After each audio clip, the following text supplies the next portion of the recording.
இஃப்தாருக்கு நான் பண்ணேன் carrot pudding எப்படி பண்ணலான்னு பார்க்கலாம். ஒரு பக்கம் வந்துட்டு நான் கேரட்டை தண்ணி ஊற்றி குக்கரில் வேக வைக்கிறேன். இன்னொரு பவுலில் வந்துட்டு அகரை வந்துட்டு தண்ணி ஊற்றி அதை வந்து பாயில் பண்ணிக்கிறேன். இப்போ குக் பண்ண கேரட்டை மட்டும் நான் வந்து எடுத்துக்கிறேன். தண்ணி வேணாம், நீங்கள் வந்து பின்னாடி தண்ணி தேவைப்பட்டுச்சுன்னா எடுத்துக்கோங்க. அந்த கேரட் மிக்சிங்கில் மிக்சர் ஜாரில் போட்டு உங்களுக்கு தேவையான அளவுக்கு வந்து சுகர் போட்டுக்கோங்க.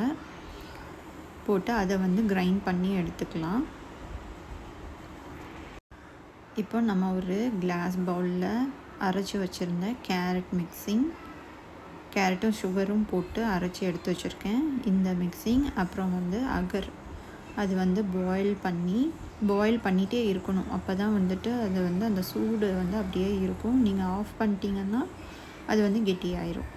ஸோ அந்த பாயில் பண்ண அகர் வாட்டர், அப்புறம் வந்து கொஞ்சமாக பால், இது அவ்வளோத்தையும் வந்துட்டு நீங்கள் வந்து மிக்ஸ் பண்ணி ஈவனாக வந்ததுக்கப்புறம் நீங்கள் அப்படியே அது வந்து செட்டில் ஆனதுக்கப்புறம் நம்ம வந்து அதை கட் பண்ணி எடுத்துக்கலாம். ஓகே,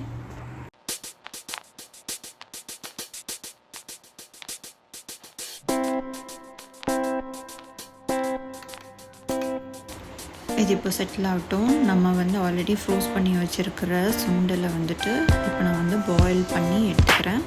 இதில் வந்து நான் வந்து உப்பும் தாளித்து வந்து கொட்டியிருக்கேன். அவ்வளோதான், இப்போ நம்மளோட புட்டிங் ரெடி.